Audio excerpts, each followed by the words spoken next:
4, versículo 7, y vamos entonces a recordar el pasaje básico de esta jornada, de esta serie que se llama Disciplinas Espirituales, y tiene que ver con el texto que dice así. Dice, pero nada tengas que ver con las fábulas profanas propias de viejas. Más bien, disciplínate a ti mismo en la piedad. Ok, Pablo, ¿por qué tú quieres que yo me discipline en la piedad? Versículo 8. Porque el ejercicio físico aprovecha poco, pero la piedad es provechosa para todo, pues tiene promesa para la vida presente y también para la vida futura. Y ya hemos hablado en varias sesiones acerca de lo que este pasaje quiere recordarnos, y no solo lo que el pasaje quiere recordarnos, sino la verdad que tiene el hecho de ejercitarnos en la piedad, un impacto en esta vida y un impacto para la vida eterna. Hemos dicho que la disciplina, que hay varias maneras en las cuales nosotros podemos ejercitarnos para la piedad, y que Dios usa factores externos, las circunstancias o personas en tu vida, que Dios usa para moldearte, pero que también hay situaciones que yo estoy llamado a hacer. Dijimos que la disciplina espiritual es un medio, no un fin. Que si vemos la disciplina espiritual como un fin, me puedo convertir en un legalista y puedo sentir incluso sentimientos de culpabilidad porque entiendo que el fin es la disciplina en sí mismo. La disciplina es formarme para la piedad de manera que yo me vea más a Cristo, me parezca más a Cristo y me forme a la imagen de Cristo. Quien necesita ejercitarse para la piedad soy yo. Cuando yo me ejercito para la piedad, yo puedo ver frutos de piedad en mi vida. Tiene provecho para esta vida, es una promesa, y tiene provecho para la vida eterna. Hemos estado analizando y viendo nuestras vidas, cómo estamos nosotros en el ejercicio de la piedad. Y ya hemos visto el tema de lo que es asimilar la escritura, lo que es meditar en la palabra. Hemos creado unos grupos y esos grupos pues nos han servido para, luego de que tengamos un tiempo aquí introductorio, nos vamos con los grupos para ver de qué manera podemos poner en práctica este ejercicio. Y la verdad es que sabemos que algunos de ustedes han respondido, otros aún no, pero nuestra oración que podamos despertar a la realidad de crecer en el ejercicio de la piedad. Así que hoy básicamente vamos a ver 4 o 5 puntos muy rápidos. Lo primero es qué es orar, y muchos de nosotros sabemos lo que es orar, pero queremos aclararlo. ¿Cuál es el problema con la oración? ¿Cuál es la solución? ¿Cuál es el método de oración sugerido por el doctor Donald Whitney? Y por último, una conclusión que nos sirva para dividirnos en los grupos. Así que empecemos primero hablando de qué es orar. Yo sé que muchos de ustedes saben lo que es la oración, pero quizás otros que vienen de un contexto católico no pueden diferenciar entre la oración y el rezo. Mateo capítulo 6, la única vez que los discípulos le piden a Jesús que le enseñe a hacer algo es acerca de la oración. Los discípulos le dicen a Jesús, Señor, Jesús, enséñanos a orar. Y Jesús le dice, cuando oren, no oren así. Jesús primero le dice, ¿cómo no orar? Y dice, no oren haciendo vanas repeticiones. ¿Ok? Y luego le explica cómo orar. Le dice, cuando oren, oren así, Padre nuestro que está en los cielos, santificado sea tu nombre. Mateo capítulo 6. Jesús no estaba diciendo que repitieran el Padre nuestro, todo lo contrario. Jesús estaba diciendo una manera de orar y estableciendo un modelo de oración. Nosotros sabemos muy claro que la oración es hablar con Dios. Yo hablo con Dios por medio de la oración y Dios habla conmigo por medio de su palabra. No es lo mismo que hacer un rezo sin sentido, sin propósito, y mucho menos no es una interlocución, no hay una comunicación. En una relación con alguien yo hablo y el otro me habla. Imagínense que cada vez que yo vaya a hablar con Bexy le diga lo mismo. De verdad, y nosotros no pudiéramos hablar de nuestros problemas, de nuestras situaciones, de los inconvenientes, de las diferencias que se tienen, de la crianza de los hijos, de los compromisos que hay que asumir, de los planes presentes, futuros, de cómo solucionar problemas del pasado. Entonces, no fuera interesante la relación, no madurara, no creciera. De igual forma, la oración es una manera en la cual yo me comunico con Dios por medio de hablar y presentar lo que soy, lo que tengo, lo que pasa. Y hablar conmigo, Dios lo hace por medio de su palabra. Así que orar es hablar con Dios. Sin embargo, muchos de nosotros que hemos nacido de nuevo por pura gracia y hemos recibido el Espíritu Santo, tenemos por ese Espíritu una nueva orientación hacia nuestro Dios, hacia nuestro Padre, una nueva orientación hacia el cielo. Recuerde que antes nosotros éramos enemigos de Dios, éramos hostiles, no quería que nos hablaran de Dios. Dios estaba muy allá, nosotros muy aquí, nosotros no teníamos ningún tipo de relación con Dios. Y hay una nueva orientación hacia el cielo. dice el doctor Donald Whitney, que en otras palabras, los que tienen el Espíritu Santo deben de una forma u otra, interesarse en orar y en hablar con Dios. No tampoco lo hago solo cuando tengo necesidad. Imagínense que solamente yo hablara con Bexy cuando quiero algo particular de ella, o ella hablara conmigo cuando quiero algo particular, ella quiere algo particular de mí. Sin embargo, sabiendo que la oración es importante para el cristiano, para nosotros, y sabiendo que yo tengo la puerta abierta, Hebreos capítulo 4, versículo 16, entrar confiadamente al trono de la gracia para que encuentren misericordia y oportuno socorro, y sabiendo que yo tengo que tener una vida de oración, muchas veces nuestras oraciones y nuestros corazones están fríos y no nos interesa orar.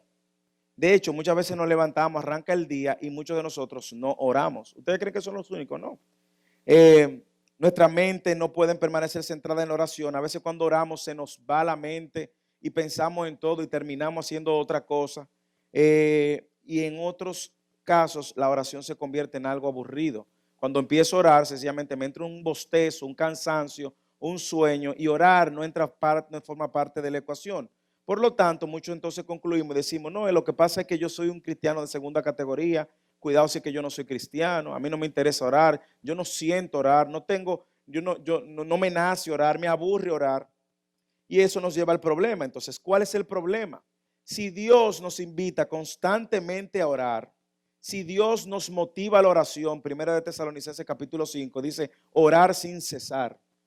Yo recuerdo que Bexy siempre me contaba que cuando ella era niña, ella creía que era orar sin César, creyendo que César era alguien. Así que cada vez que encontraba un César, le decía, oh, yo voy a orar sin ti.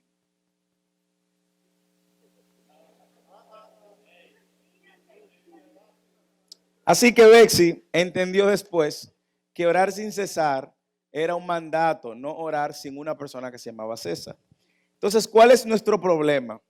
El problema en la oración es, dice el doctor Donald Whitney, que el problema en la oración es que decimos las mismas cosas sobre las mismas cosas de siempre. Ok, ¿cómo así, Donald? Él dice, Donald Whitney, que nosotros oramos por decimos las mismas cosas sobre las mismas cosas sobre las cuales oramos. Y lo vamos a ver más adelante. Orar a menudo de esa manera se hace aburrido, se hace monótono. Y cuando la oración es aburrida, dice Donald, entonces no tengo deseos de orar. Si no tengo deseos de orar, entonces es difícil concentrarme en la oración por un buen tiempo. Si yo no tengo deseo de orar, cuando empiezo a orar, yo duro orando 1 minuto y creo que tengo 10 minutos. Si oro 10 minutos, creo que tengo 1 hora. De hecho, nuestra convocatoria a oración a las 5 de la tarde, nosotros lo vemos muchas veces, que empezamos a orar y sencillamente a veces la gente se aburre, empieza un bostezar y el bostezo como que es pegajoso. Si uno empezó a bostezar, el otro empieza a bostezar y el otro empieza a bostezar y como una cadena de bostezo. Pero él dice que el problema es que nosotros oramos las mismas cosas sobre las mismas cosas. Y no es que oremos sobre las mismas cosas. No está mal que yo ore sobre la familia. No está mal que yo ore sobre mi futuro, sobre finanzas, sobre el colegio, sobre la universidad, el trabajo, la iglesia, el ministerio. No está mal que yo ore por una crisis que esté pasando, por alguna situación del trabajo, por algo que está sucediendo en una relación. No está mal. Usted puede orar de eso de su vida y estas cosas son su vida. El problema, dice Donald Whitney, es que nosotros oramos de eso lo mismo. Por ejemplo, si yo oro por mi familia, digo, Padre, mira a mi familia, Padre, mira a mi papá, mira a mi mamá, ten misericordia de mis hermanos que no conocen del Señor, y Padre, en el nombre de Jesús. Y cuando vuelvo la otra semana, vuelvo, Padre, mira a mi familia, mira a mi papá, mira a mi mamá, ten misericordia de mi hermana, y el otro día, Padre, mira a mi familia, mira a mi papá, y hago lo mismo, la misma repetición sobre la misma situación. Así que aclaramos eso. No está mal que yo ore siempre por mi familia. Lo que dice Donald Whitney es que cuando oramos la misma cosa sobre lo mismo, entonces eso hace que la oración se vuelva aburrida y muchas veces no nos motiva. Entonces, ¿qué él propone? Esta es su solución. Él dice, la solución está en orar la escritura. Dios nos invita a todos sus hijos a orar. Entonces, si Él nos invita a orar, ¿cómo lo vamos a hacer? cuando oremos, dice Donald Whitney, ore a través de un pasaje de la Escritura y especialmente un salmo. ¿Por qué un salmo? Usted puede orar de cualquier texto de la Escritura, sí, pero un salmo tiene la particularidad que nos enseña situaciones diversas de la vida de los escritores de los salmos y también nos enseña la manera como se adoraba a Dios o cómo en medio de una situación venía delante de Dios y también tiene mucha riqueza orar la palabra. Así que la propuesta de Donald Whitney en esta disciplina de orar la palabra es que cuando oremos, oremos a través de un pasaje de la Escritura. Yo había escuchado que el pastor Piper hacía eso. El pastor Piper primero leía la Biblia, porque alguien preguntaba, ¿qué hago primero? ¿Oro o leo la Biblia? Esa es una muy buena pregunta. Cuando yo tengo un tiempo devocional, el pastor Piper decía que él primero lee la Biblia y luego oraba sobre lo que la Biblia le había hablado. Es como yo dejar que Dios me hable primero y luego yo oro sobre lo que Dios me habló. Si vamos a orar sobre la Escritura, entonces, ¿cómo lo vamos a hacer? Y este es el método. Y el penúltimo punto, orar los salmos para permitir que las palabras de la Escritura sean las palabras de nuestra oración. Y el doctor Donald Whitney descubre cómo Jesús incluso oraba los salmos. La iglesia primitiva oraba en los salmos. Y vamos a poner algunos ejemplos. Lucas, capítulo 23, versículo 46.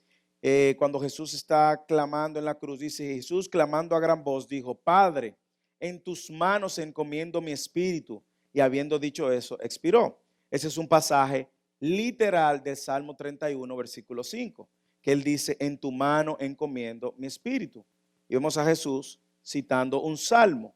También vemos en Lucas, en otro pasaje, en el mismo pasaje, también vemos que dice, y alrededor de la hora novena, Jesús exclamó a gran voz diciendo, Elí, Elí, lama sabactani. Esto es, Dios mío, ¿por qué me has abandonado? Ese es el Salmo 22, el versículo 1, dice las mismas palabras del Salmo. Dios mío, ¿por qué me has abandonado?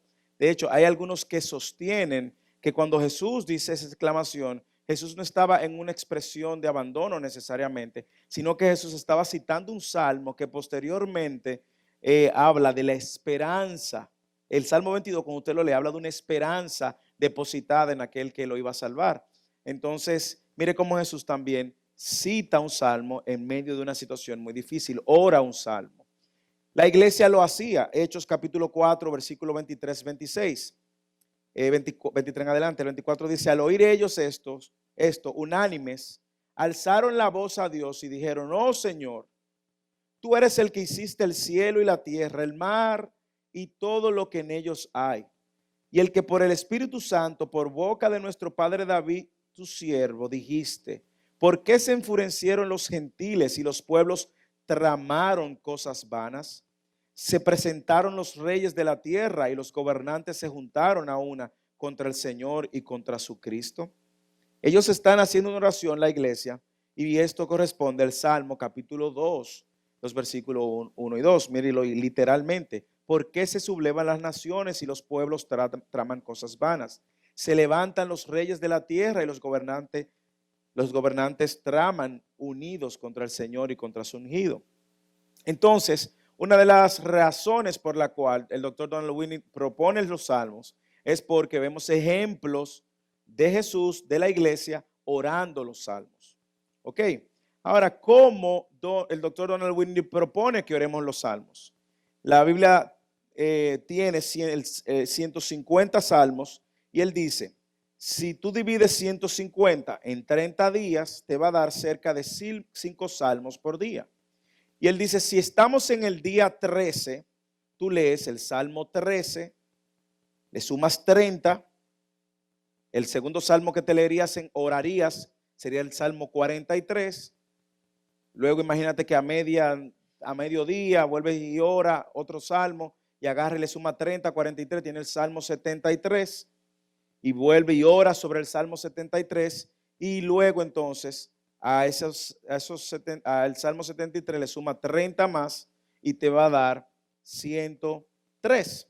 Él dice, es una manera de tú orar los salmos. ¿Por qué sumarle 30? Porque es una manera de llegar luego a 150 salmos y hay un cuadro casi perfecto. Si usted quiere orar una quinta vez, a 103 le suma 30 y le va a dar 133. Ya no puede volver a sumarle 30 porque le va a dar 163 y el Salmo 100 llega a 150. Entonces usted pudiera hacer eso, pudiera orar sobre ese Salmo y ver de qué manera cuando usted primero lee el Salmo ve circunstancias por las cuales ustedes van a orar. Entonces, ¿por qué los salmos? Porque los salmos nos revelan cómo Él quiere que le alabemos. Los salmos son cantos inspirados por Dios con el propósito de que le pudiéramos adorar y orar. Entonces, vamos a hacer un ejemplo antes de irnos a los grupos. Un ejemplo breve. Vamos a tomar el salmo más conocido. ¿Cuál es el salmo más conocido? El Salmo 23. Y vamos a tomar solamente 3 versículos del Salmo 23. Para que usted vea, imagínense, eso no es todo el Salmo. Y usted va a ver cuánta riqueza yo puedo encontrar en el Salmo 23. Orando el Salmo 23. El Salmo 23 dice, Jehová es mi pastor. La Biblia de las Américas dice, el Señor es mi pastor. Así que voy a usar los dos nombres. Señor es mi pastor, nada me faltará. En lugares de verdes pastos me hace descansar. Junto a aguas de reposo me conduces. Él restaura mi alma, me guía por sendero de justicia por amor de su nombre. 3 versículos. El Salmo continúa. Se supone que yo debería continuar, pero si continuara, tomará más tiempo. Así que vamos a hacer solamente, vamos a ver cuántas cosas yo puedo orar sobre el Salmo. Vamos a tomar el primer, sí, Jehová es mi pastor, Señor es mi pastor. ¿Cuántas cosas yo puedo decir de eso a la hora de orar ese Salmo? Yo voy a decir algunas. Si le viene alguna, te levanta la mano y lo dice. Yo le daría gracias al Señor primero porque Él es mi pastor. Le digo, gracias Señor porque tú eres mi pastor. Gracias Señor por hacerme tu oveja. ¿Ok? Yo pudiera seguir orando, Señor, si yo no fuera tu oveja, yo te hubiera perdido, pero tú tuviste misericordia de mí un día. Gracias Señor porque tú eres mi pastor y porque me has hecho parte de tu redil. Yo pudiera seguir orando sobre esa sola línea y decir, gracias por mis pastores. Bendice mis pastores, bendice las familias de mis pastores. Mira las situaciones que están atravesando mis pastores. Si usted quisiera ser pastor, usted orara y le dijera, Señor, tú sabes que en algún momento yo quiero ser pastor. Prepara mi corazón para ser un pastor que te honre. Por poner un ejemplo. Yo pudiera seguir orando sobre esa línea solamente y decir, bendice cada oveja de esta iglesia. Señor, que tú has reunido cada oveja de la IBI, que se ha reunido en tu nombre para adorarte. Mira aquellas ovejas, Señor, que están luchando con situaciones, con pecado, con situaciones en su vida. Yo pudiera sobre esa sola frase también seguir orando y decir, mira los pastores del mundo que están siendo perseguidos, aquellos que están bajo tentación, bajo presión, bajo persecución. ¿Qué otras cosas yo pudiera decir acerca de eso? Esa sola línea, ¿quién me dice? Iván.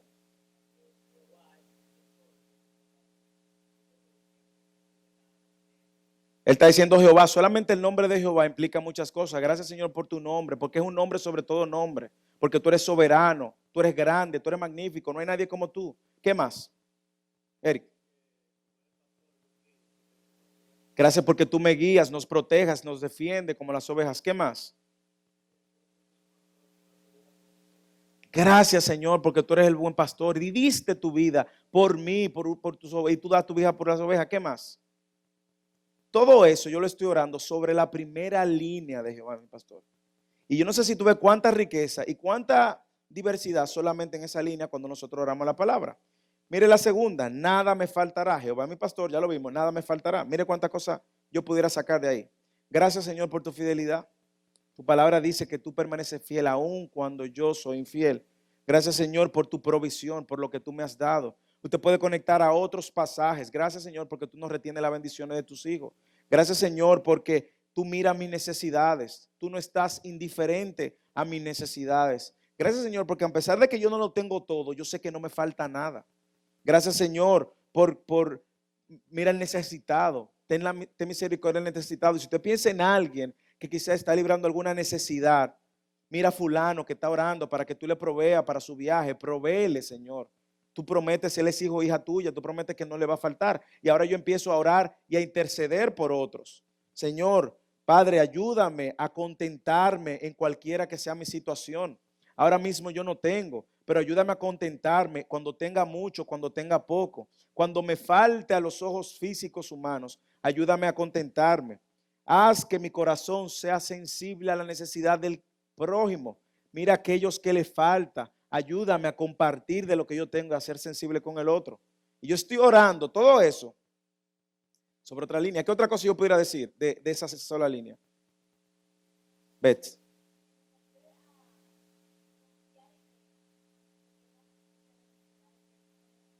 Ayúdame a confiar en ti porque tú vas a suplir mis necesidades. Ayúdame a apropiarme de esta promesa de que nada me va a faltar. ¿Qué más? Allá atrás, Gabriela.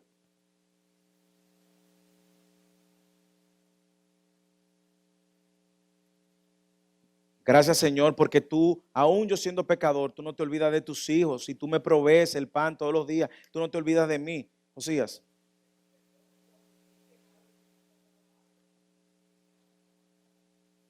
Perdóname, Señor, cuando yo me he quejado y venido donde ti con arrogancia y quejándome y pidiéndote y demandándote.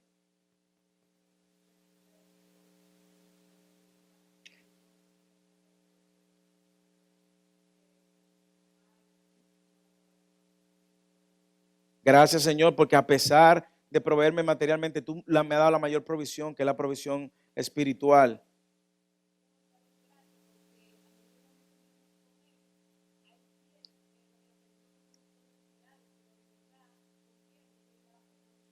Señor, quita de mí toda mirada que no sea de tu reino. Ayúdame a buscarte a ti y esas cosas que hay en mi camino, Padre. Ayúdame a verla con los ojos que tú tienes, Laura.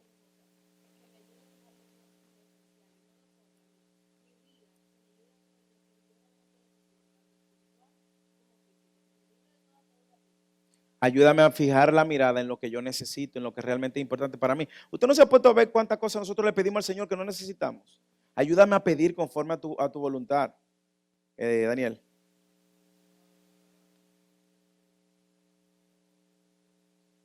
Si dice que nada me faltará, significa que en Él yo estoy completo, tremendo, muy bueno. Y no hemos salido del versículo 1. Ayúdame a compartir de lo que me has dado también, porque a veces nosotros pedimos y tenemos suficiente y otro tiene necesidad y no da. Mire el versículo 2. En lugares de verdes pastos me hace descansar, junto a aguas de reposo me conduce. Gracias, Señor, por tu cuidado. Gracias porque tú cuidas de mí. Gracias, Señor, por ser tú mi descanso.